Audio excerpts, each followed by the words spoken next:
last week you had both DoD spokesperson John Kirby and Mayorkas, the head of DHS, insist emphatically that there had been no drone flyovers over U.S. military bases. Well, that night, actually on Friday night and then Saturday morning, there was a flyover of the Wright-Patterson Air Base in Ohio. And in fact, it's been widely reported. So it's curious why they said that yesterday. Then Kirby came out and said, well, of course, we all know that there had been these drone flyovers. He also said on Friday to Martha McCallum, he said, Kirby said, that they were investigating these cases. And then yesterday he said that they had closely examined 5,000 cases. Are we to be led to believe that they examined 5,000 cases? 5,000, it's actually 6,000 according to FBI, but 6,000 people were interviewed, asked where they were, what direction they were pointed in. It just strains credulity for them to say these things. It really undermines the trust, and that's why you see conspiracy theories emerging into the vacuum. The last couple of days, though, he's been emphatic in what he's trying to relay, that he thinks they're innocuous. Here's a few mayors from New Jersey on what they think. Watch. You can say these are small aircraft. You can say these are manned. They're not.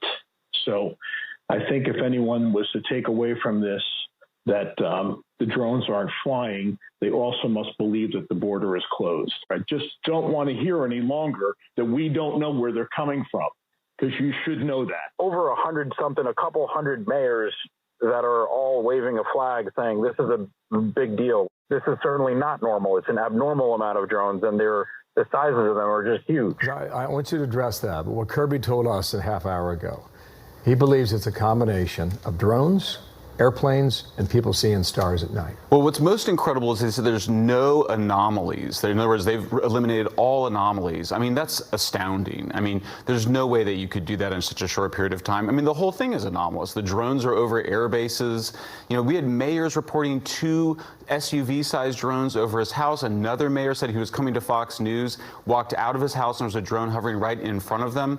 There's no question there's a lot of mistaken, identities. A lot of people are seeing things that are not drones, but you're seeing a huge number of very credible people, not even to mention our military bases have the best sensors in the world. This is why this is what they've done for 80 years, is develop the best detection technologies. So we're supposed to believe that all these military commanders, at this point we're at like 10 or 12 military bases and sensitive sites that have reported drone flyovers for years, not just this year.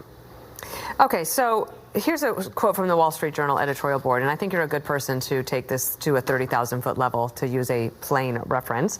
The feds need to explain to Congress and the public with more specificity what is really going on, but the larger need is for a government Americans can trust. Yeah, I mean, absolutely. I mean, this is an administration, obviously, that was gaslighting us for many years about the southern border, claiming that there was nothing anomalous about the southern border. So obviously, trust has really declined. I mean, we saw a rumor go around a couple of days ago that there was a loose nuke, and that's what they were searching for. It was absurd. There was no way they would have let Trump at the Army-Navy game, for example, if that were the case. And also, there's much better ways to detect. They wouldn't be sending drones at night. But that's what happens when people don't trust the government, is they start inventing really outlandish theories. That's the risk of panic. That's a good point. So you remain unconvinced.